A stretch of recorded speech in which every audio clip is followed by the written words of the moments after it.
नमस्कार। जम्मू कश्मीर के युवा लिखेंगे विकास की नई कहानी।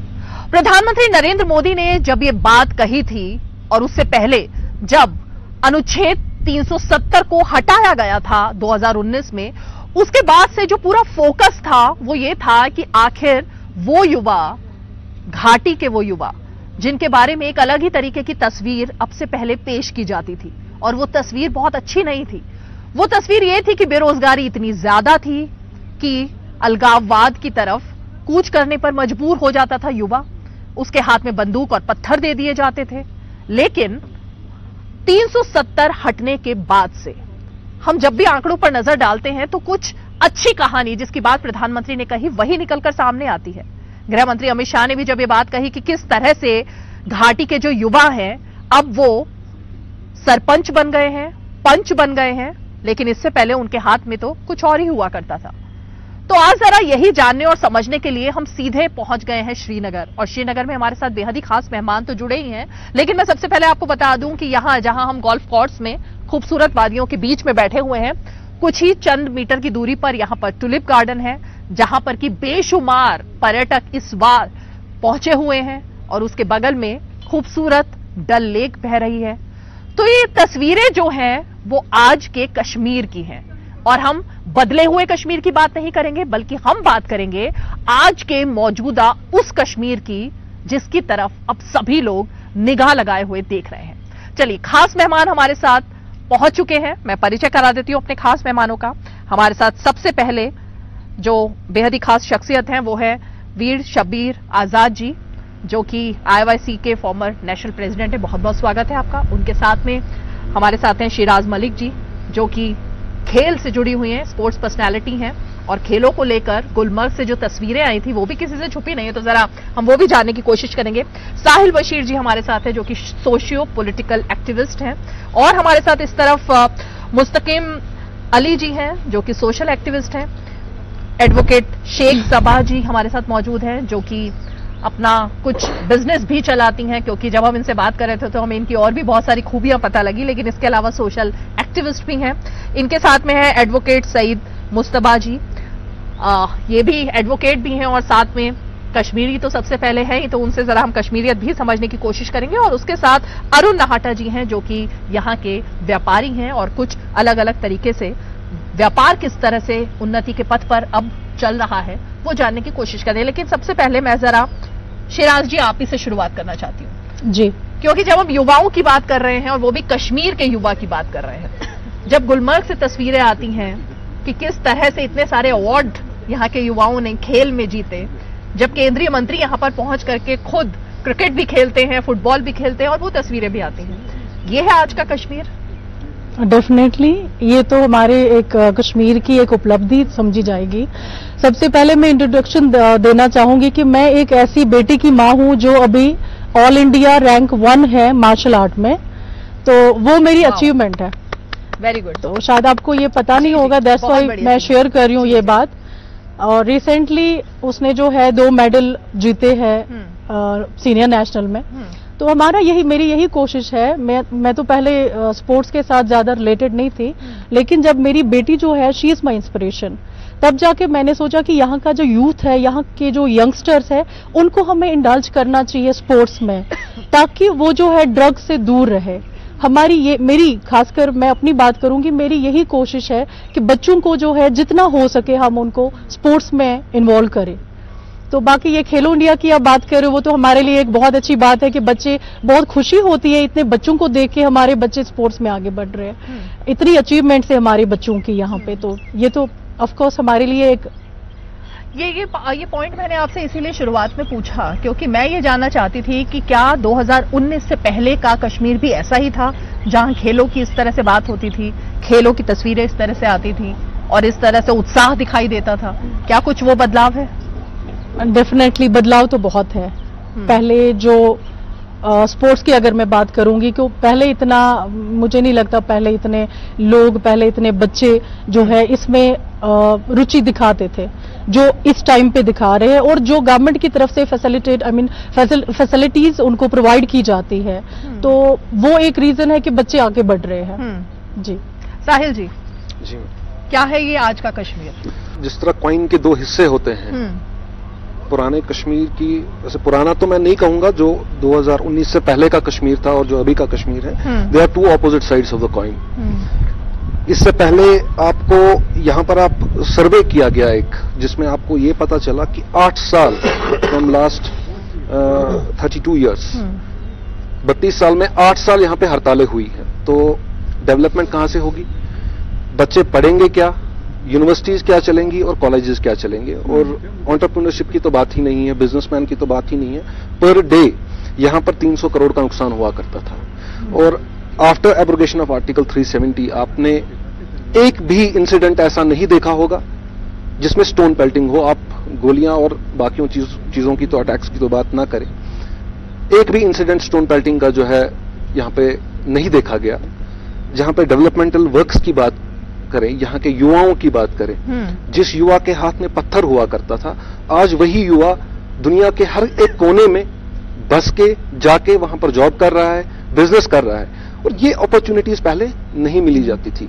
और 370 के बाद ही एक इंडस्ट्रियल रेवोल्यूशन यहां पर देखने को मिला। जो पॉलिसीज आई, जो पॉलिसीज गवर्नमेंट ऑफ इंडिया ने यहां पर इंप्लीमेंट की, तो उनकी सराहना जितनी की जाए गवर्नमेंट ऑफ इंडिया की कम है। और मुझे लगता है अगर जो स्टेप 2019 में लिया गया, यही स्टेप अगर 30 साल पहले लिया गया होता तो हम इतना बैकवर्ड नहीं होते। दुनिया के जो शाना बशाना हमको चलना था, कंधे से कंधा मिला के, हम उनसे थोड़ा बैक फुट पे तो है, उनसे थोड़ा पीछे तो है उस मामले में, लेकिन हम कई ज्यादा आगे होते।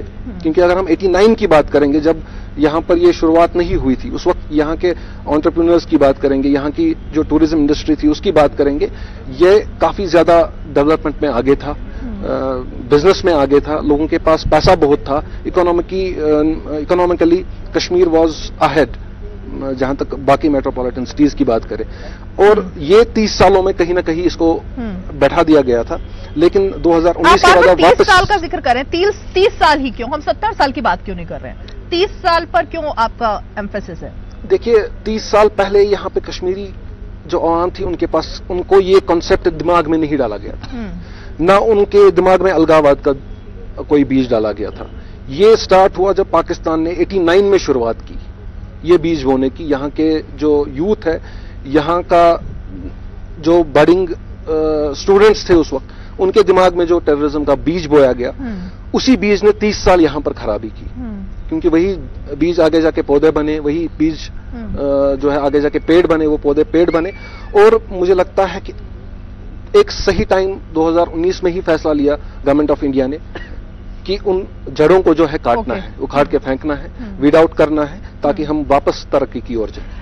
शबीर जी, जिस 30 साल का जिक्र यहां पर ये कर रहे हैं, मैं वही जानना चाहती हूं कि 30 साल बनाम 3 साल, आपको लगता है बहुत बड़ा बदलाव हुआ है? जो 30 साल की बात, उसका जिक्र बार बार किया जाता है, खासकर युवाओं के परिप्रेक्ष्य में, एक सकारात्मक पहल जो पहले होनी चाहिए थी। रीमा जी, ऐसा है कि 370 जो पहले था यहाँ पे 35 से, वो हमारा एक सबसे बड़ा डेवलपमेंट का एक ना वो था, बंदिश थी जम्मू कश्मीर के लिए। क्यों था?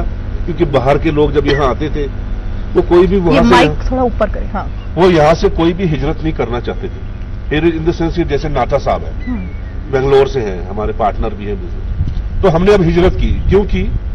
ड्यू टू 370 और 35 से। ये सबसे बड़ा कारण है यहाँ अनडेवलपमेंट का। नहीं तो अब में और तब में मैं वही तो जानना चाहती हूँ कि 370 जब हटा, कि इतना जब इसका कुछ लोगों ने विरोध करने की कोशिश की, तो वो विरोध की आवाज क्यों उठाई लोगों ने, जबकि दिख रहा है कि विकास के पंख जो हैं वो लग गए हैं अब कश्मीर को? जी, विरोध तो उन लोगों ने किया कि जिनको अवेयरनेस नहीं थी 370 और 35 एक क्या चीज है। ये पुराने जमाने में, कांग्रेस के जमाने में एक रेजोल्यूशन बना था, जब भी कोई एग्रीमेंट बन जाता है कोई भाई बहनों में, फिर उनमें कुछ लोग गुजर जाते हैं, तो वो वैसे का वैसा रह जाता है। तो ये तो भाजपा का अधिकार था, उन्होंने ये फैसला ले लिया, और ये हमारी डेवलपमेंट के लिए, कश्मीरियत के लिए सबसे बड़ा फैसला है, मैं तो ये कहूंगा, बीइंग ए कश्मीरी। ओके, ठीक है। मैं मुस्तकीम जी आप ही के पास आना चाहूंगी, क्योंकि जो बात इन्होंने कही आप इससे इत्तेफाक रखते हैं। क्योंकि हम जहां पर इस वक्त बैठे हुए हैं, और जब मैं श्रीनगर की सड़कों पर पिछले 2 दिन से देख रही हूं, उससे पहले भी जब फ्लड्स आई थी तब भी मैं श्रीनगर आई थी, तब में और अब में मुझे तो बहुत ज्यादा परिवर्तन दिख रहा है। स्मार्ट सिटी की तरफ अब श्रीनगर बढ़ चुका है। पहले तो मैं रीना जी आपको ये कहना चाहूंगा, आप जिस गोल्फ कोर्स में बैठे हैं ये उसी 30 साल की एक देन है जिसमें आप आज बैठे हैं। और ये जो कश्मीर में आप जितने भी आप देख रहे हैं इंफ्रास्ट्रक्चर, ये कितने भी आप स्पोर्ट्स की, जैसे अभी शिराज जी ने बोला, जो भी उसका इंफ्रास्ट्रक्चर हुआ है ये प्रीवियस गवर्नमेंट ने ही ये सारी स्कीम्स और सारा जो इंफ्रास्ट्रक्चर थी यही इन्होंने उपलब्ध कराए थे। तो अब जाके ये प्रोजेक्ट्स जो है ये अब आगे बढ़ रहे हैं। तो मुझे कोई नया कोई ऐसा डेवलपमेंट तो दिख नहीं रहा है जिसमें मैं कहूंगा कि कोई रातों रात कोई एक बड़ा सा कोई एक ऐसी चेंज उपलब्धि आ गई है कश्मीर में कि मैं कहूंगा कि 370 और पहले में कोई फर्क है। हाँ, हालात थोड़े से जो डिस्टर्बेंस थी वो कम हुई है, उस पर मैं कह सकता हूँ।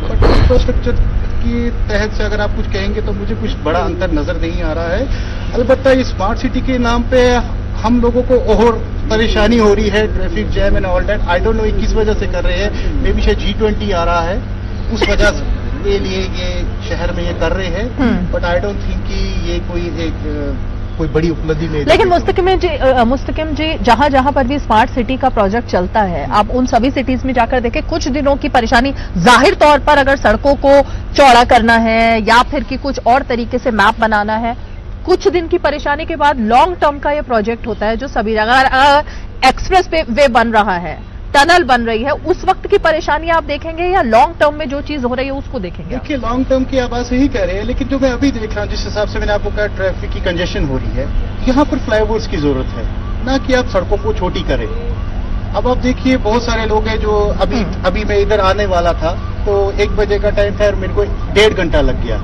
तो इस तरह बहुत सारे लोग हैं जो इस चीज को सफर कर रहे हैं। फॉर एग्जाम्पल हॉस्पिटल जाएंगे, ये जाएंगे, तो वो लोगों के लिए एक प्रॉब्लम्स आ रही है।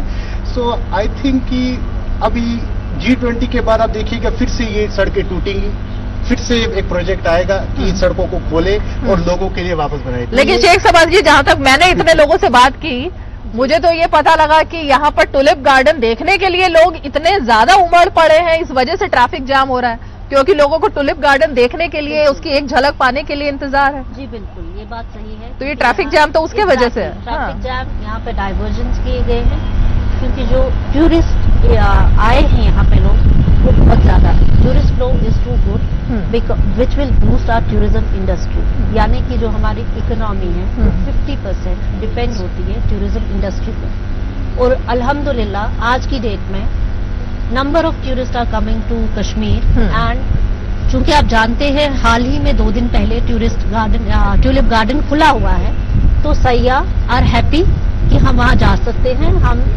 वर्ल्ड का सबसे बेस्ट ट्यूलिप गार्डन देख सकते हैं। तो ऑब्वियसली ट्रैफिक जैम जो सड़कों पे है एक रीजन वो भी है, एक रीजन स्मार्ट सिटी का रीजन भी है कि सड़कें टूटी। It should have been done in a very planned manner, like wise की एरिया वाइज, कि भाई पहले हम इस सड़क को तोड़ रहे हैं, इसको बना रहे हैं। ये प्रोजेक्ट लेट स्टार्ट हुआ, विंटर्स में यहाँ काम हो नहीं पाता है, और हाँ लोगों को 1 महीने की तकलीफ जरूर होगी, बट वो सहनी पड़ेगी till the project is complete. तो आपको लगता है कि स्मार्ट सिटी के लिए जो कदम उठाए जा रहे हैं वो तो बेहतरीन के लिए है?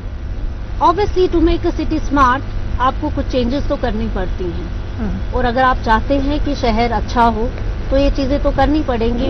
पर ये भी सही बात है जो मुस्तकीम साहब ने कही है कि फ्लाईओवर्स आर रिक्वायर्ड। कुछ ऐसे प्रोजेक्ट्स पे काम हो तो समझ आए लोगों की दिक्कतें दूर हो रही है। हम बात करेंगे निशात से, जो लोग रहते हैं यहाँ से शालीमार, निशात, हार्वन बेल्ट, उनके लिए बहुत बड़ी दिक्कत है to reach to Lal Chowk. जो रास्ता आपको 15-20 मिनट में पहुंचा सकता है, you have to take a very longer route and then वो आपको 1.5 घंटे में पहुंचाता है। ओके, ठीक है, वो प्रॉब्लम है। सही जी, क्योंकि हम युवा की बात करें, पहले जरा मैं एक सवाल इसी पर ले लेती हूँ, फिर मैं उसके बाद ओपन करूंगी डिबेट के लिए फोरम को।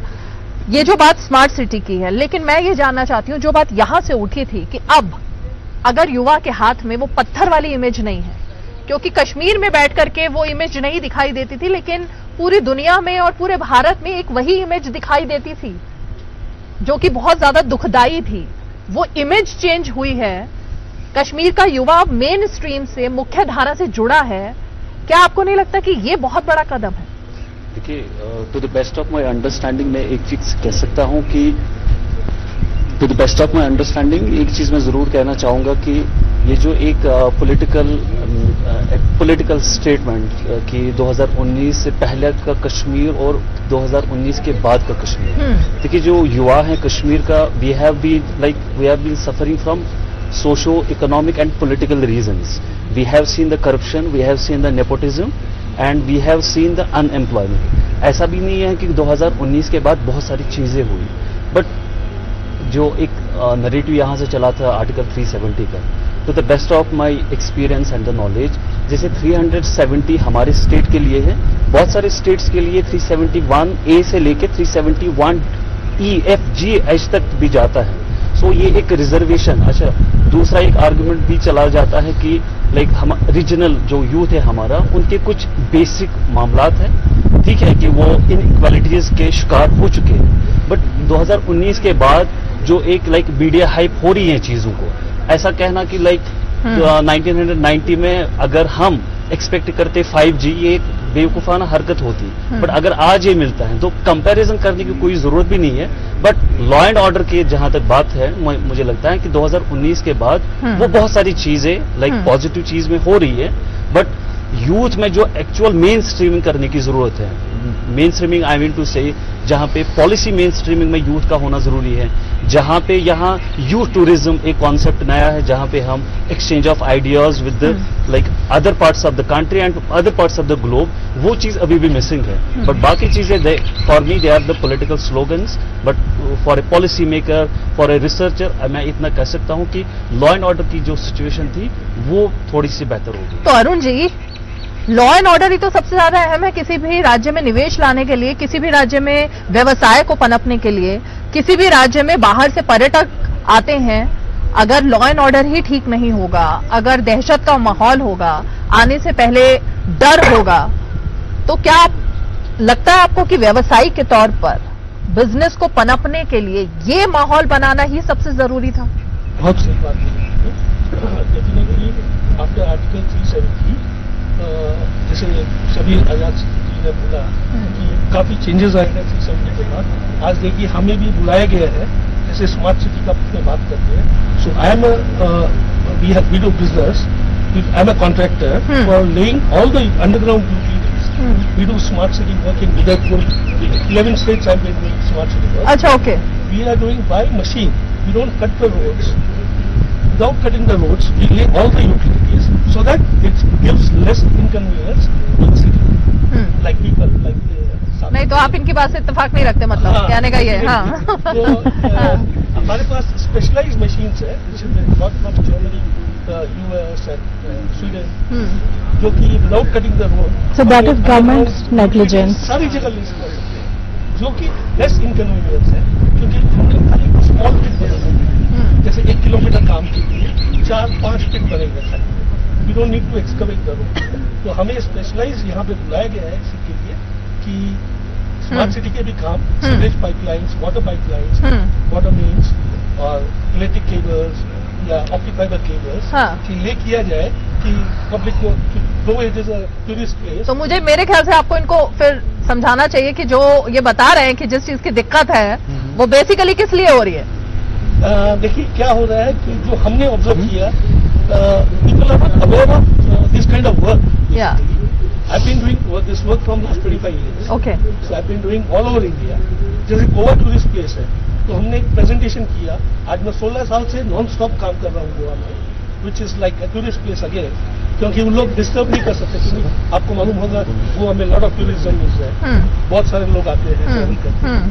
तो मुस्तकिम जी, आपको जवाब मिल गया? आई थिंक जी जवाब तो मिल गया, लेकिन एक गवर्नमेंट की नेग्लिजेंसी है जो इस टाइम पर जो ट्रैफिक का जो भी रूट्स जो अब ये तय कर रहे हैं, जिस वजह से इनकन्वीनियंस हो रही है बहुत सारे लोगों को। तो आई थिंक ये एडमिनिस्ट्रेशन को भी इस तरफ ध्यान रखना चाहिए है कि बहुत सारे लोग सफर कर रहे हैं, उनका टाइम बहुत वैल्यूएबल है, तो they have to think about that. Let's see अब कितना ये करते हैं आगे भी।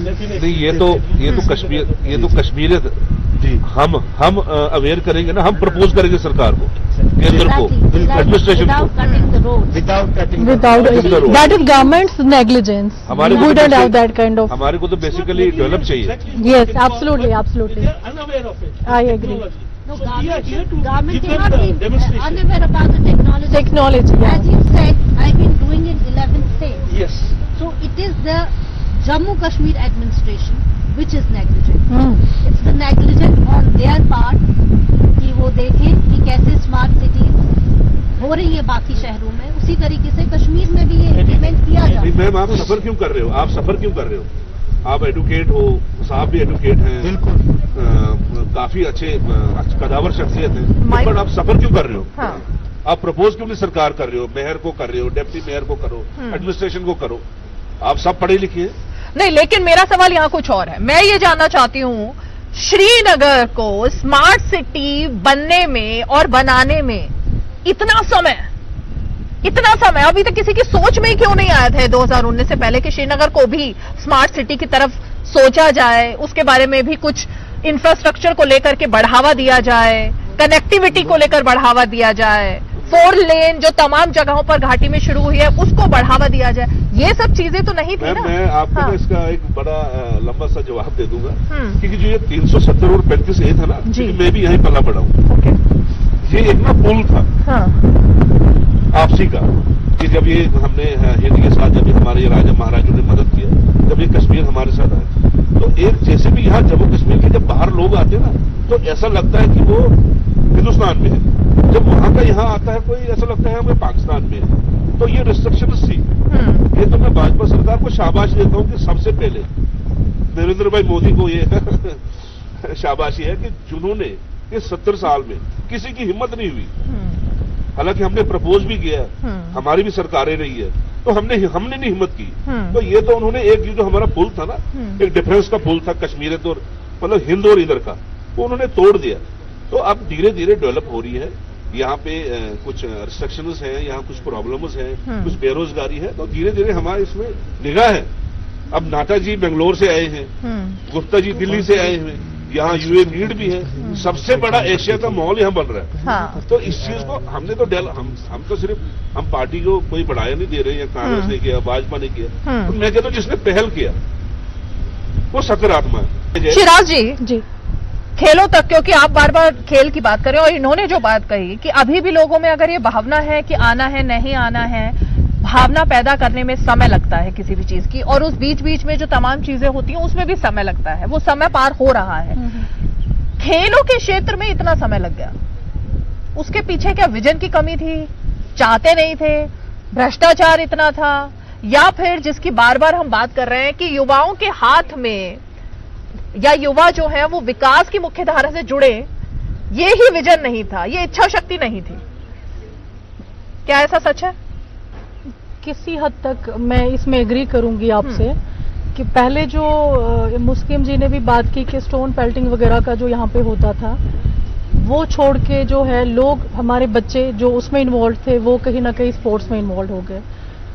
फर्क अंतर उसमें यही है कि पहले हमें उनको वो अवेयरनेस या वो काउंसलिंग नहीं दी जाती थी कि वो इस तरफ जो है मोटिवेट हो सके स्पोर्ट्स की तरफ। तो कहीं ना कहीं गवर्नमेंट का भी इसमें हाथ है, और जो है लोगों का भी इसमें, पेरेंट्स का इसमें ये है योगदान है कि वो बच्चों को उसके लिए मोटिवेट कर रहे हैं ताकि वो स्पोर्ट्स में इंडल्ज हो जाए।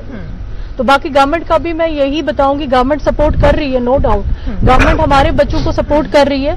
इसमें मैं ये बताना चाहूंगी कि गवर्नमेंट को भी देखना चाहिए कि फेक और रियलिटी, हमारे जो मतलब एज पेरेंट अगर मैं बात करूंगी, यहाँ पे कश्मीर में रियल प्लेयर्स को आगे नहीं बढ़ने दिया जा रहा है। वो भी एक है, जब आप एक रियल प्लेयर को आगे बढ़ने नहीं दे रहे हो किसी कारण, कुछ भी रीजन हो सकता है, तो मैंने खुद देखा, बिकॉज मैं रिलेटेड हूं इससे। बहुत सारे बच्चे जब वो मायूस होके आते हैं ना, जब उनको वो चीज नहीं मिल पाती है, एक गरीब घर से बच्चा आता है, वो मेहनत करता है, वो आगे बढ़ता है, ठीक है, तो लेकिन आगे उसको वो एनकरेजमेंट नहीं मिलता है, वो कहीं ना कहीं फिर दूसरी तरफ चला जाता है, उसका डाइवर्शन हो जाता है ड्रग्स की तरफ। ये सरकार का है, आप सरकार नहीं मैं सरकार, आप सरकार पे बोलिए या एडमिनिस्ट्रेशन पे? नहीं मैं दो बातें हैं, मैं एडमिनिस्ट्रेशन को भी बोलूंगी, बिकॉज यहाँ पे हमारे लाल चौक में एक वॉकिंग पार्क है जहाँ पे हम वॉक करते हैं, वहाँ पे बच्चे खेलने आते हैं, वहाँ कुछ लगे हैं बच्चों के वो। मैंने बड़ी दफा I visited myself there, वहाँ पे बहुत सारे ऐसे बच्चे मैंने देखे जो ड्रग्स खरीद रहे थे, और पुलिस उसके बिल्कुल बाहर जो क्या पार्क, मुझे नाम नहीं याद है उसका, लाल चौक में अपोजिट, अपने मुगलदर पार्क के अपोजिट वाली, आप बिलीव नहीं करेंगे, मैंने खुद देखा और मैंने अपनी वॉइस रेज करी और मैं करती हूँ। नहीं, ये जो आप मुद्दे बता रही हैं, ये मैं तो सिर्फ ये जानना चाहती हूँ कि क्योंकि बार बार 30 साल की बात हो रही है, 70 साल की बात हो रही है, क्या 30 साल और 70 साल की जो समस्या है वो चुटकी में 3 साल में पूरी हो सकती है? उस दिशा में काम हो रहा है, उस दिशा में मुख्य धारा के तहत जोड़ने के लिए काम हो रहा है। अभी जो बजट पास होता है और हर क्षेत्र में जम्मू कश्मीर का ध्यान रखते हुए उस बजट में चिकित्सा से लेकर शिक्षा से लेकर मिशन यूथ से लेकर तमाम बात होती है, तो ये चीज तो पहले नहीं थी ना। मिशन यूथ कहाँ था, या यूथ क्लब जिसकी बात हो रही है, जिसके बारे में एलजी साहब बार बार बोल रहे हैं युवाओं के साथ जुड़ने को लेकर, उसमें हम डिनाई नहीं करेंगे। देखिए, मैं आपको एक चीज बताऊंगा, मैंने मुस्तकीम साहब को भी सुना, मैंने एडवोकेट साहब को भी सुना, मैंने अरुण जी की बात भी सुनी, मैंने मीर साहब की बात भी सुनी, मैंने शिराज जी की बात भी सुनी। पहले मैं मुस्तकीम साहब की बात का जवाब दूंगा। मुस्तकीम साहब, जो आप बात बोल रहे हैं कि हॉस्पिटल्स, गोल्फ कोर्स में आज हम बैठे हैं, तो ये 30 साल की देन है। एवोल्यूशन में अपना टाइम देना होता है, आप टाइम एवोल्यूशन की बात कर रहे हैं। आज आप ये नहीं बोल सकते कि अगर हमने जूता भी पहना है तो ये 30 साल की सरकार की देन है। Evolution something is there. जहां तक आपने रोड्स कनेक्टिविटी की बात की कि यहां की एडमिनिस्ट्रेशन ने या गवर्नमेंट ऑफ इंडिया ने शायद सोचा नहीं होगा किसी चीज के बारे में। जहां तक मैं खुद एक इंजीनियर हूं, जहां तक नाहटा साहब ने बात की, मुझे लगता है इन्होंने अंडरग्राउंड यूटिलिटीज की बात की, लेकिन स्मार्ट सिटी में जो अभी काम हो रहा है वो रोड्स के हवाले से हो रहा है, पाथ्स के हवाले से हो रहा है, फ्लोरिकल्चर के हवाले से हो रहा है, ब्यूटिफिकेशन के हवाले से हो रहा है, उसमें सिर्फ यूटिलिटीज नहीं आ रही है। तो अगर वो यूटिलिटीज की बात करेंगे तो हम रोड को मशीनरी से, अभी तक मुझे लगता है ऐसी कोई मशीनरी आई नहीं है जो मुझे रोड डाल के दे सकता है। कंक्रीट तो डाल के दे सकता है, लेकिन उसके ऊपर की जो मेन कोड्स के हिसाब से हमको काम करना है, मुझे लगता है वो नहीं हो पाएगा। तो जहां तक एक मिनट मेरे साहब, जहां तक हम एलजी एडमिनिस्ट्रेशन की बात करेंगे, मैं गवर्नमेंट ऑफ इंडिया का शुक्रगुजार हूं और मुझे लगता है यहां के पूरी अवाम को शुक्रगुजार होना चाहिए गवर्नमेंट ऑफ इंडिया का कि यहां पर जो इस वक्त एलजी एडमिनिस्ट्रेशन में मनोज सिन्हा साहब है, जो उन्होंने काम किया ना जब से वो आए हैं, यहां पर 30 साल में किसी ने नहीं किया, 70 साल में किसी ने नहीं किया। आप मुझे 2 हॉस्पिटल्स, 4 कॉलेजेस का नाम बता के डेवलपमेंट नहीं बता सकते। 3 साल में मैं भी आपको 6 कॉलेजेस और 12 कॉलेजेस के 6 यूनिवर्सिटीज और 12 कॉलेजेस के नाम गिनवा सकता हूं। ये उपलब्धि है। लेकिन मैं, देखिए, मैंने यहां पर सरकार की बात ही नहीं की। मैं एडमिनिस्ट्रेशन की बात कर रहा हूं, मैं गवर्नमेंट ऑफ इंडिया की बात कर रहा हूं। सरकार तो अभी है ही नहीं, बीजेपी की सरकार है ही नहीं यहां पर इस वक्त एलजी एडमिनिस्ट्रेशन है। मैं एडमिनिस्ट्रेशन की बात करूंगा। यहां पर लॉ एंड ऑर्डर के हवाले से हम बात करेंगे। जैसा मैंने पहले भी कहा, there was not a single incident. MOUs 30,000 crore worth वो साइंड इन्हीं एलजी एडमिनिस्ट्रेशन के हवाले से हुआ। रिसेंटली कुछ दिन पहले यहां पे सेम्पोरा में एक मेगा मॉल का इनॉग्रेशन हुआ, जो MR ग्रुप करके दुबई से एक पार्टी आई है। कितने लोगों को रोजगार मिलेगा वहां पर? ये हम अनएम्प्लॉयमेंट की बात करते हैं, हम लोगों के दिमाग में ये डाला गया है कि government job is only the way to खत्म करने की अनएम्प्लॉयमेंट। नो, यहां पर जो स्कीम्स आई है, आप ईडीए का जो है आंकड़ा उखाड़ के देख लीजिए, फैक्ट्स पे बात कीजिए मैडम, फिगर्स पे बात कीजिए। फैक्ट्स एंड फिगर्स ये है। G20 अगर हो रहा है, बड़े बड़े मॉल जिनके बारे में कल्पना भी नहीं की जा सकती थी कि श्रीनगर में भी एक मॉल आएगा इतना बड़ा, जी जी, ये सब कल्पना थी क्या जहन में आपके पहले? जी, ये अच्छी बात है अगर ये एलजी एडमिनिस्ट्रेशन इस चीज पे काम कर रहे हैं कि बाहर की कंपनीज इधर आके इन्वेस्टमेंट कर रही है और बड़े बड़े मॉल्स के लिए जो ये नींव इन्होंने रखी है। मगर मेरा ये मानना है कि अभी आपने जब से यूथ की बात की थी, तो मेरा ये मानना है कि अगर हम सबसे पहले देखा जाए कि इंफ्रास्ट्रक्चर से पहले हमें यहाँ की मेंटल हेल्थ के ऊपर भी बहुत बड़ा एक मुद्दा है जिसमें हमें अवेयर करना चाहिए और जिसके लिए हमें काम करना चाहिए। अभी तक अगर आप देखेंगे, मुझे लगता है कि 55% जो यहाँ का यूथ है वो मेंटल इलनेस से जूझ रहा है, जिसपे कि ये, क्योंकि यहाँ का जो माहौल रहा है आज तक, जिसपे कि वो like they have been like वो उस चीज के विक्टिम रहे हैं, जिसपे अभी तक मुझे नहीं लगता किसी ने इधर कोई काम किया है और कोई मेंटल हेल्थ वेलनेस यहाँ पर कुछ। लेकिन मुस्तकीम जी, मैं आपको रोकूंगी यहाँ पर। यही तो मेरा सवाल और मेरा पॉइंट ये है जिसका जिक्र यहाँ पर किया जा रहा है बार बार। वो युवा जो पढ़ने लिखने के बाद नौकरी चाहता है या पढ़ने लिखने के बाद स्टार्टअप चाहता है या कुछ और चाहता है, अगर उसके हाथ में पत्थर पकड़ाए जाते थे, अगर उसके हाथ में अलगाववाद उसको जोड़ा जाता था, तो जाहिर तौर पर अभी भी अनएम्प्लॉयमेंट रेट इतनी ज्यादा है। अगर आप देखें कितने भी ये स्कीम्स की बात कर रहे हैं साहिल साहब, बट एक आम इंसान जब उस स्कीम्स को ऑब्टेन करने जाता है, उधर ऐसी फॉर्मेलिटीज रखी जाती है उसके सामने। आई डोंट थिंक कि वो उस चीज पर वेट कर, उसके लिए ग्रीवेंस सेल भी रखा गया है। उसके लिए हर 15 दिन के बाद उसको रिड्रेसल भी किया जाता है। मुस्तकीम साहब, उसको रिड्रेसल भी किया जाता है। जैसा मैंने कहा कि लोगों को देखिए, दो चीजें हैं। एक तो आप मिसरिप्रेजेंट करेंगे, कम्युनिकेशन देखिए, एक कम्युनिकेशन पजल क्रिएट करेंगे लोगों के लिए। नो, आई वांट, अभी अगर ये पैनल बैठा है, मुझे लगता है इस पैनल को वो बात करनी चाहिए जिससे लोगों को फायदा हो। वो चीजें आप उन चीजों पे हम लोग उन चीजों पे बात करें जो यहाँ के युवा को पता नहीं हो, यहाँ की स्कीम्स के बारे में पता नहीं हो। स्किल डेवलपमेंट के हवाले से जो इस बजट में 400 करोड़ का प्रोविजन रखा गया है, वो लोगों तक पहुंचाने की जरूरत है। स्कीम्स के बारे में नहीं पता। मैं वही तो बोल रहा हूँ कि लोगों को वो स्कीम्स देखिए। आप एक्विजिशंस लगा रहे हैं, एक्विजिशन से कुछ नहीं होगा। एक्विजिशंस लगाने पे आएंगे ना, 70 साल में कुछ नहीं हुआ, 30 साल की बात छोड़ दीजिए। मैं चंडीगढ़ में रहता हूँ, there are an number of schemes, but लोगों को पता नहीं है, लोगों के पास अवेयरनेस नहीं है। लोगों को अवेयर करना है। ये बात मत करो मुस्लिम साहब। जी सर, अगर कोई स्कीम है, सपोज अगर कोई स्कीम है, हम उस पर अवेयर नहीं है, ये तो हमारी गलती है ना।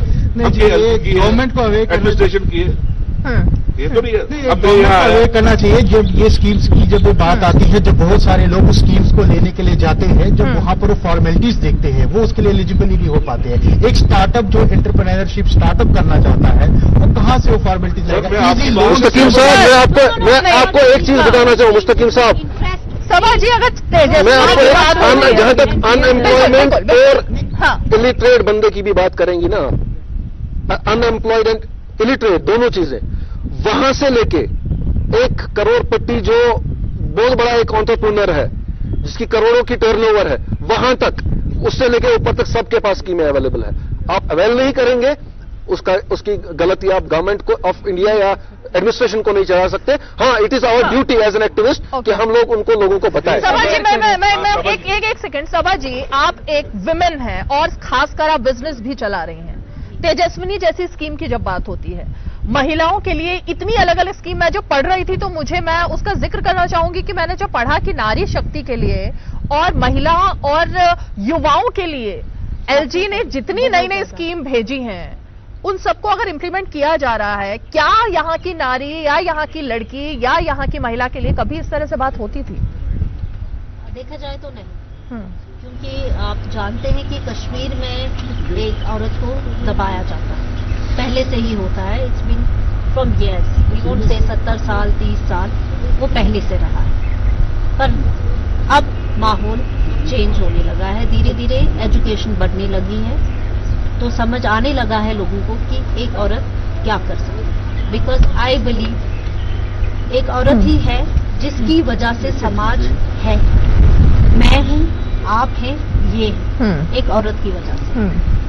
तो सबसे पहले हमें औरत पे जुल्म नहीं करना, उसको रिस्पेक्ट देना है। And there are number of schemes which has been definitely India for female, skill development के लिए हो, विडो फंड हो, बच्चे की मेंटेनेंस के लिए हो, या बाकी चीजें। But yes, I would see there is a lapse of awareness as a social activity. तो सभा जी, माय ड्यूटी आल्सो कि मैं लोगों को अवेयर करूं, क्योंकि खाली सरकार वो नहीं कर पाएगी। तो हम लोग as a society we owe something towards our society, and it's our prime duty कि हम अपने लोगों में उन स्कीम्स को अवेयर कर पाए लोग। तो हमें भी आगे आना है, सरकार तो आगे है ही, पर हमें भी आगे आना है कि हम लोगों में वो स्कीम्स उसकी अवेयरनेस कर पाए, ताकि लोग वो अवेयर कर सकें। Yes, I would say there are certain formalities also जिसमें, फॉर एग्जाम्पल, मैं बात करने गई कि हमारे महिलाओं को स्किल डेवलपमेंट सेंटर्स के लिए चाहिए या उनको पैसा मिले, but there was a criteria कि वो लड़की 40 साल से ऊपर ना हो।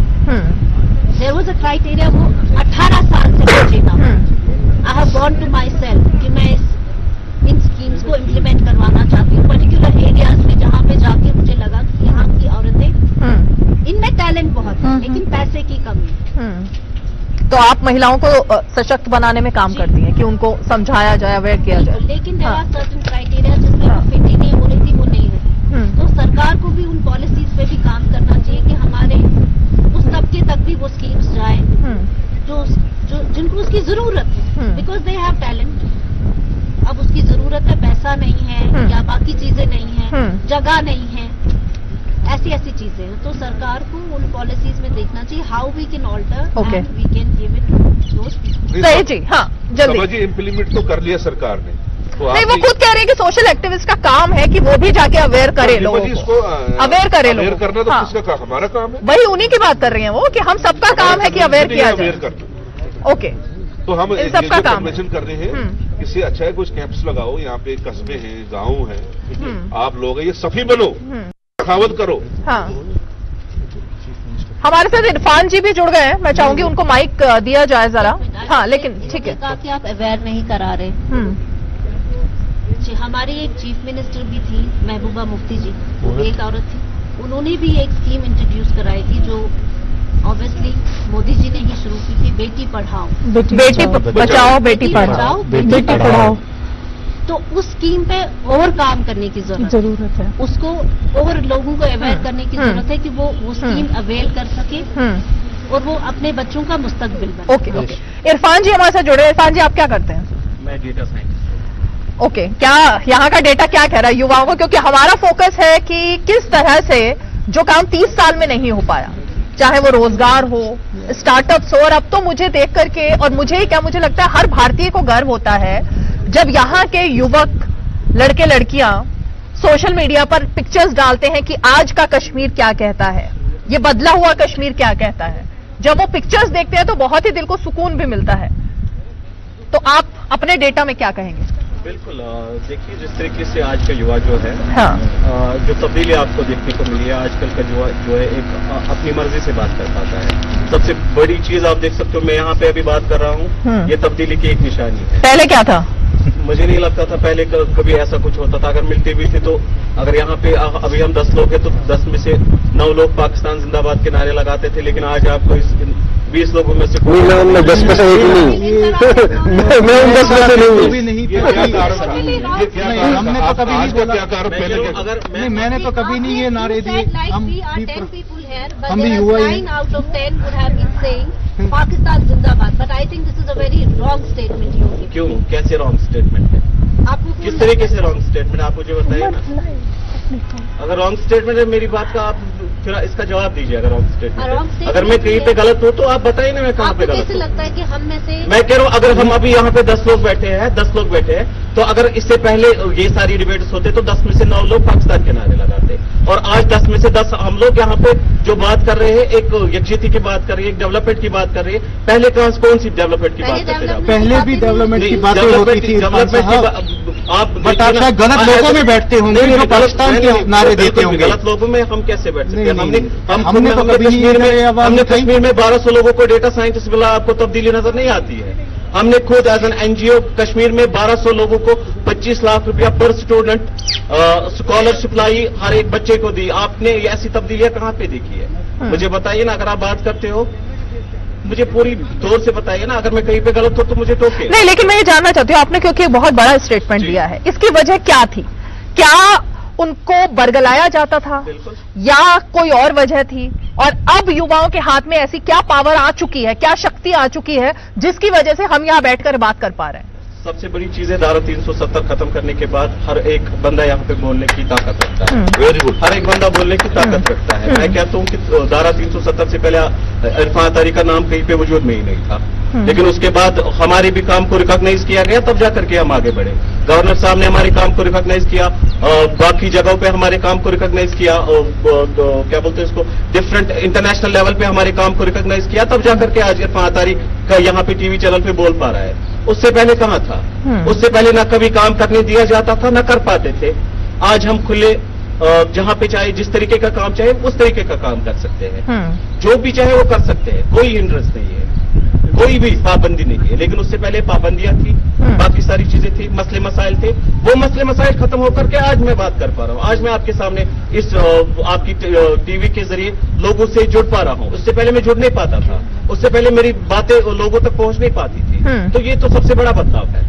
तो ये डेटा साइंटिस्ट का जो आप बता रहे क्या है उसमें, और आप किस तरह से युवाओं को जोड़ते हैं उसमें? जी जी बिल्कुल। देखिए डेटा साइंस क्या है, डेटा साइंस एक ऐसी चीज है जिसको हर एक कंपनी को जरूरत पड़ती है कि डेटा सिंक करने में।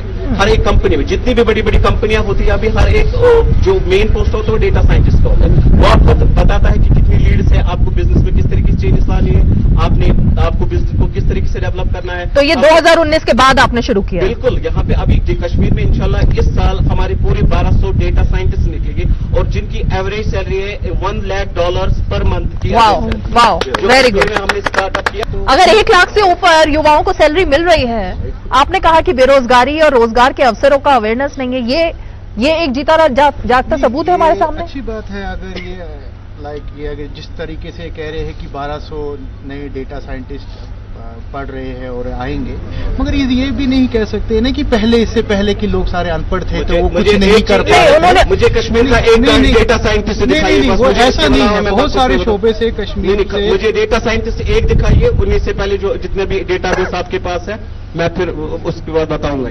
वेरी गुड, जी अली जी। नहीं वो बात सही ठीक। सोच को बदलने की जरूरत है क्या? सोच को बदलने की जरूरत थोड़ा है। सा। और ये जो बात कह रहे हैं मैं सहमत रखता हूँ इससे कुछ हद तक, लेकिन ये नहीं कह सकते कि पहले कुछ नहीं था। पहले भी यहाँ पर बहुत सारे हमारे यहाँ से जो युवा है वो बहुत सारी अच्छी शोबे में अपना नाम आगे कमा चुके हैं। लेट इट भी आप कहेंगे, स्पोर्ट्स से कहेंगे। नहीं अली जी, मैं आपको यहाँ पे रोकूंगी क्योंकि ये बात तो कोई नहीं कह रहा कि पहले का जो कश्मीरी था या युवा था वो कुछ नहीं करता था, लेकिन रेशियो की अगर बात हो रही है और डेटा की अगर बात हो रही है, अगर अब 100 में से 90 युवक उनके हाथ में नौकरी है, काम कर पा रहे हैं, और पहले अगर वो रेशियो 10 का था 100 में से, तो अब बात उसकी हो रही है ना।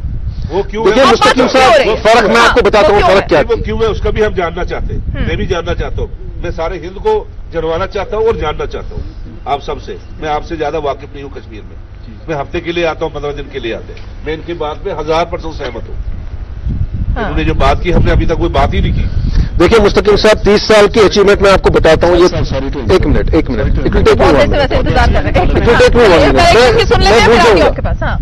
इनकी बात का जवाब, जो 30 साल की अचीवमेंट बता रहे हैं ये, और जो इरफान साहब को ये बता रहे हैं कि यहाँ का यूथ जो है ऐसा नहीं है कि वो पढ़ा लिखा नहीं है, नहीं, यहाँ पर यूथ पहले से पढ़ा लिखा था। मैं आपको सिर्फ 30 साल की अचीवमेंट बताऊंगा। मैं I don't want to name them, जो भी पॉलिटिकल पार्टीज हैं।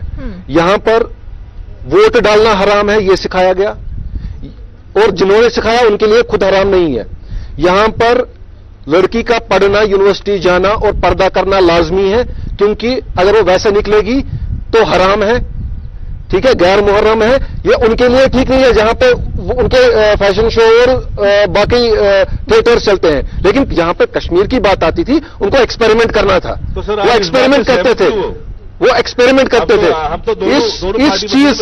इस चीज से हाँ, यहाँ के युवा को दबाया गया, साहिल साहब, जो के पॉलिसी के नाम पे जो यहाँ पे टेररिज्म का बीज बोया गया, इसीलिए बोया गया ताकि यहाँ का यूथ जो है बर्बाद रहे। अगर बर्बाद रहे तो तब जाके उनके जो नेफरस डिजाइन है वो कामयाब हो जाएंगे। जब उनके हाथ में पत्थर होगा तब उनके डिजाइन कामयाब हो जाएंगे। इम्प्लीमेंट कर सकते हैं ना फारूक अब्दुल्ला साहब, या कोई साहब मुझे कह रहा कि आप पर्दा करके जाओ, तो मैं भी तो नहीं, वो एक अलग विषय है। मैं उस चीज पे नहीं जा रहा हूँ, मैं इस चीज पे जा रहा हूँ कि इंस्टिगेट क्या किया। नहीं ठीक है, वो एक अलग विषय। एक बात चीज है जो हम एक नैरेटिव में बात कर रहे हैं ना, 2019 से पहले और उसके बाद का। अगर ये मेरे भाई अभी कह रहे हैं कि we have around 1200 like engineers, so it means कि उन्होंने 2019 से पहले पढ़ा है। ऐसा भी कोई पिक्चर नहीं है। आप पूरे ग्लोब में देख लीजिए, जो 9 डॉक्टर्स होंगे वो कश्मीर से हैं। देखिए मुझे सिर्फ यहाँ पर एक बात कहनी है, जो बात आपने कही ना पर्दा, और ये देखिए 2 महिलाएं हमारे साथ है, किसी ने पर्दा नहीं किया हुआ है, और दोनों आकर टीवी चैनल पर बात कर रही हैं। तो समाज में बदलाव हो रहा है और खुद महिला जो है वो बदलाव लेकर आ रही है। जो मेरे पास है वो 19 के बाद का, ये मैं यहाँ पे बात करके दिखा सकता हूँ। तो वही मैं भी कह रहा हूं कि अगर 19 के बाद आपके पास 12,000 या 1200 कोई लाइक इंजीनियर्स हैं, बट पढ़ा तो उन्होंने 1990 के सिचुएशन में। हाँ, एक चीज है कि हम डिनाइल मोड में नहीं रह सकते हैं कि हमारे युवा ने, like almost few of the candidates जो यहाँ पे हैं, we have passed the 3 decades, but उसमें क्या है, we have seen the social insecurities, we have seen the violence. उन चीजों की वजह से क्या है कि हमारी जो वॉइस है, हमारी जो एक विजन है, वो मुझे लगता है कि यही मुद्दा ही है, यही मुद्दा उठाया जा रहा है बार बार। इसी मुद्दे पर ही हम बात कर रहे हैं कि हिंसा और बंदूक हाथ में देने की वजह से, पत्थर हाथ में देने की वजह से ये सब नहीं हो पा रहा था। यही पॉइंट है।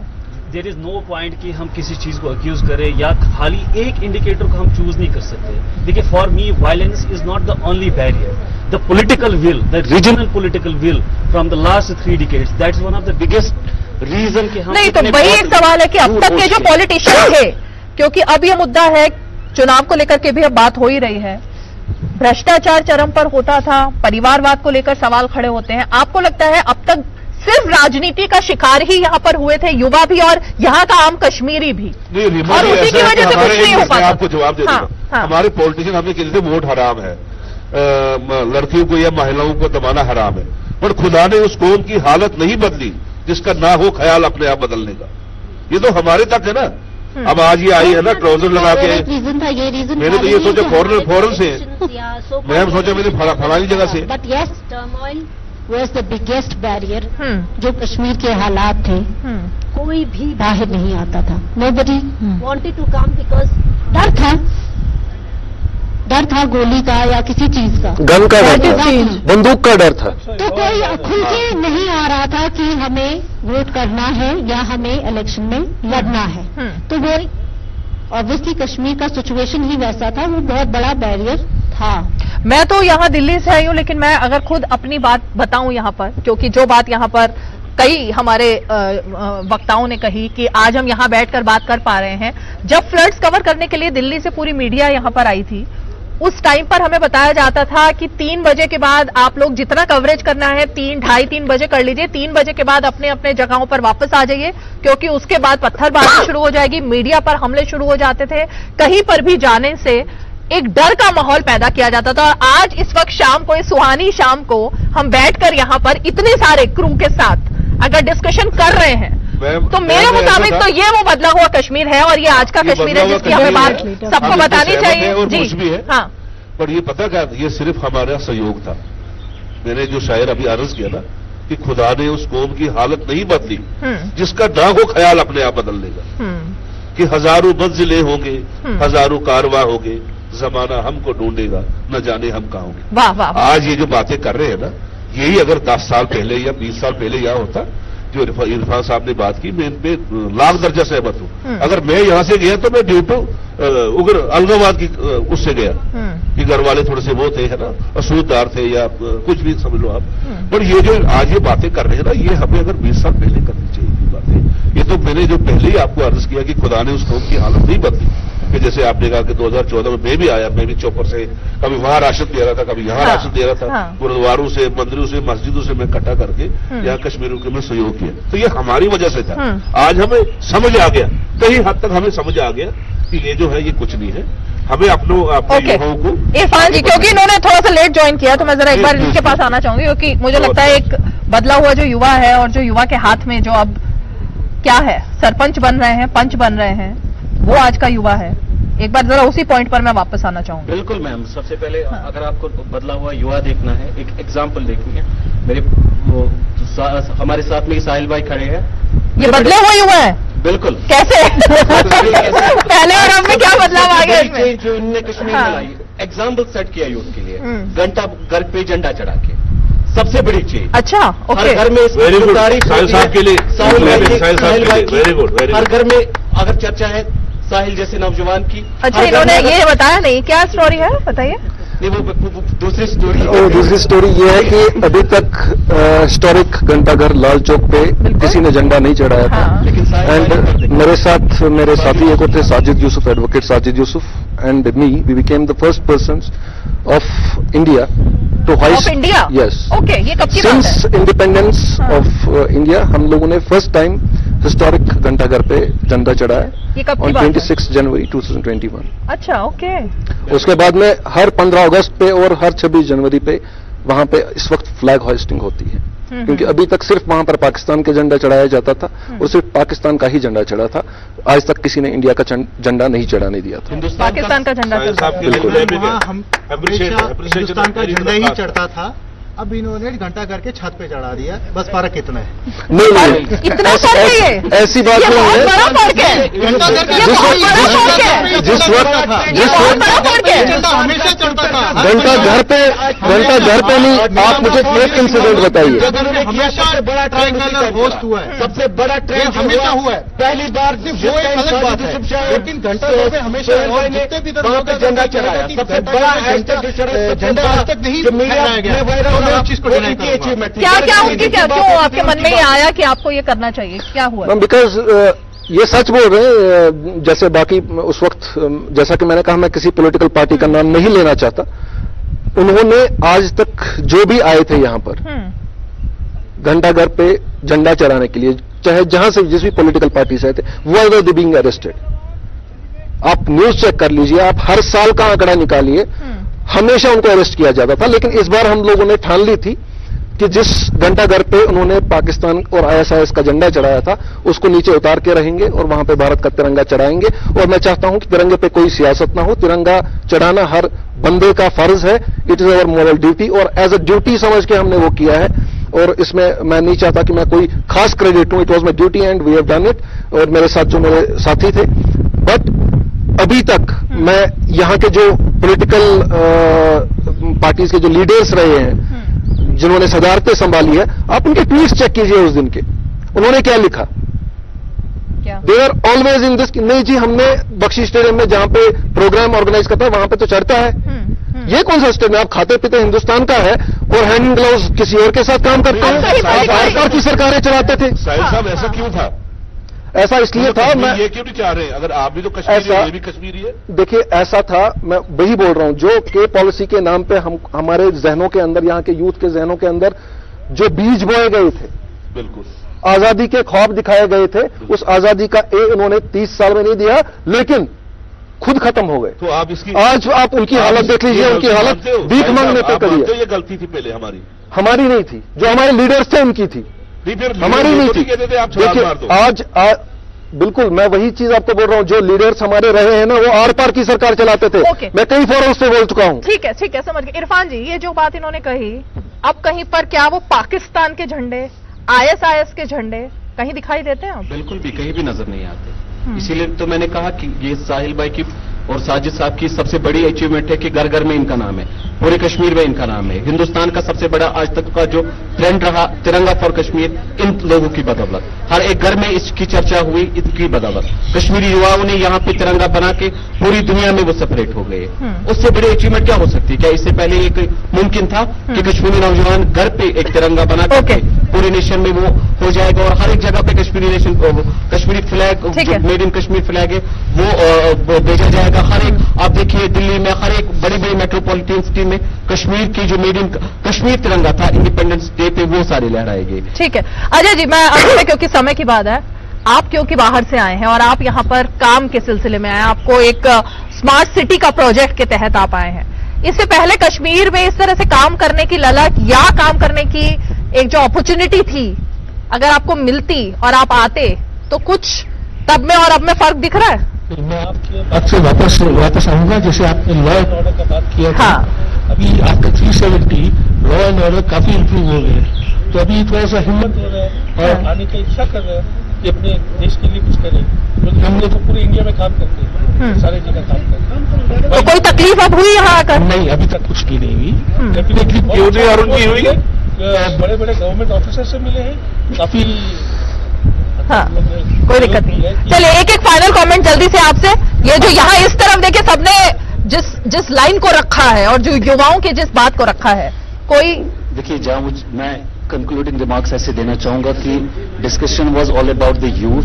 तो यूथ को अंडरस्टैंड करने के लिए we have to approach through the multiple lenses. यहाँ पे जितनी भी बात हुई वो पॉलिटिकल लेंस से ज्यादा हुई अगर हम लेकिन ये पॉलिटिकल कैसे हुई? अगर वो बता रहे हैं कि कितना स्टार्टअप आ रहा है, कितना डेटा साइंटिस्ट बन रहा है, तो ये पॉलिटिकल बात कैसे हुई? पॉइंट पॉलिटिकल लेंस देखना अलग चीज है, सोशल लेंस भी एक अपनी इंपॉर्टेंस रखता है। हाँ। और रीजनल कुछ लाइक प्रॉब्लम्स होते हैं, इश्यूज होते हैं, वो हमारे यहाँ पे अलग है। वो आपके दिल्ली में आपका जो यूथ है वो वाला फेस नहीं। आज मैं अंत में यही कहना चाहूंगी, वक्त नहीं है मेरे पास।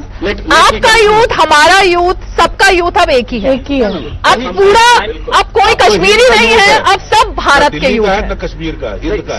जी, अब जितने भी यूथ है जिनकी हम बात कर रहे हैं वो सब भारतीय हैं और भारत के युवा हैं। समय नहीं है मेरे पास। एडवोकेट साहब, आप अभी भी फर्क समझ रहे हो? प्लीज फर्क पहले मुझे जल्दी से एक 10 सेकंड बात ये है कि लाइक ये जो हमारा कश्मीरी यूथ है, we have been like dealing with some type of the inequalities. तो इस यूथ को एड्रेस करने के लिए वो पैरामीटर्स जो हम पूरे देश में यूथ के साथ डील करते हैं, इनके लिए अलग है, क्योंकि उन्होंने they have deal with the 4th generation of the right. ठीक है सर, वक्त की बाधा है मेरे पास, वक्त की बाधा है। और मैं अंत में बस यही कहकर, जितने आप सब लोग, इतने जाने माने लोग हमारे साथ मौजूद थे, मैं सिर्फ यही कहना चाहूंगी कि शायद जो 30 साल से या इतने समय से जो चला आ रहा था, जिस आप असमानता की बात कर रहे हैं, उसको शायद धीरे धीरे ही मुख्यधारा के साथ लेकर के आने की कोशिश हो रही है। और युवा तो युवा ही है, चाहे वो कश्मीर का युवा है या भारत के किसी भी जगह का युवा है, और उन सभी युवाओं को अब मिलकर आगे बढ़ना है, क्योंकि देश की जो युवा शक्ति है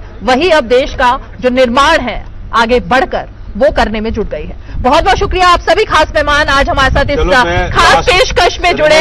मेरे पास बिल्कुल समय नहीं है, वरना मैं आपको मौका देती, लेकिन बिल्कुल समय नहीं है कि जमीन सितारों से कहीं और भी बाकी है। अभी हमने जमीन नापी है, आसमान अभी बाकी है। बहुत बहुत शुक्रिया, बहुत बहुत शुक्रिया। श्रीनगर से हमारी इस खास पेशकश में इतना ही। फिर होगी मुलाकात, तब तक के लिए इजाजत, नमस्कार।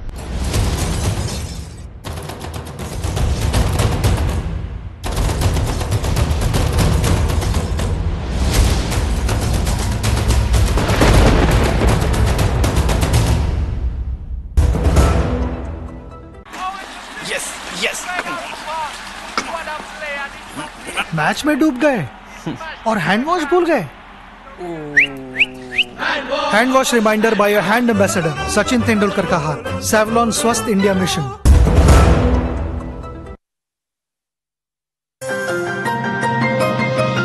मानहानि मामले में सूरत कोर्ट ने राहुल गांधी को दी 2 साल की सजा।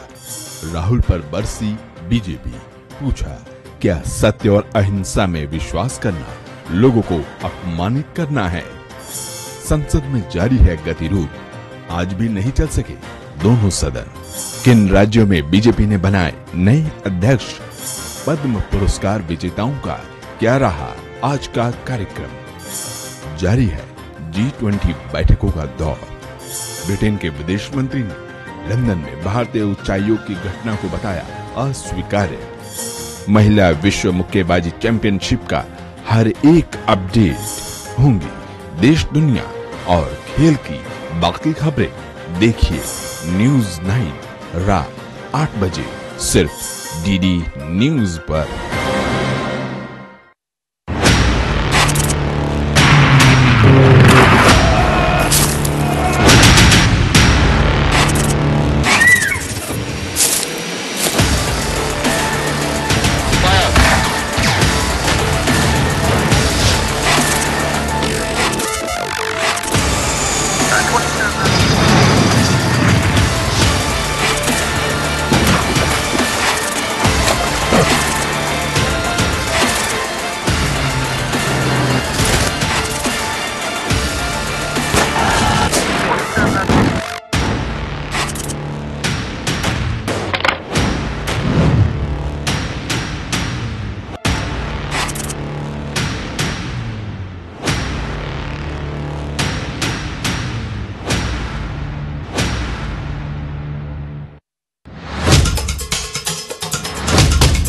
मकसद हो बुलंद लोकतंत्र की आवाज,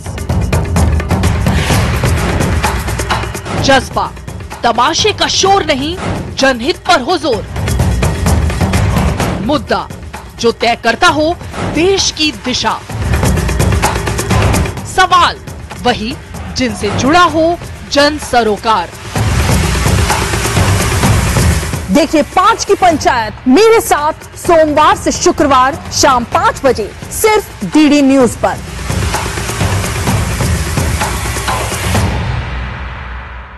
यूट्यूब देख रहे हैं, मैं हूं अशोक केरवा। कोई फैक्ट चेकर चाहता है कि मुसलमान आज लड़ियों सवाल है। आसान नहीं होता सच के लिए लड़ना। जिसकी आवाज कोई नहीं बनेगा उसकी आवाज हम बने। जो डर जाते हैं वो झूठ से कहां टकराते हैं। जो गरीब के स्कूल में, गरीब के स्वास्थ्य के लिए खर्च होना चाहिए, वो लूट कर इन्होंने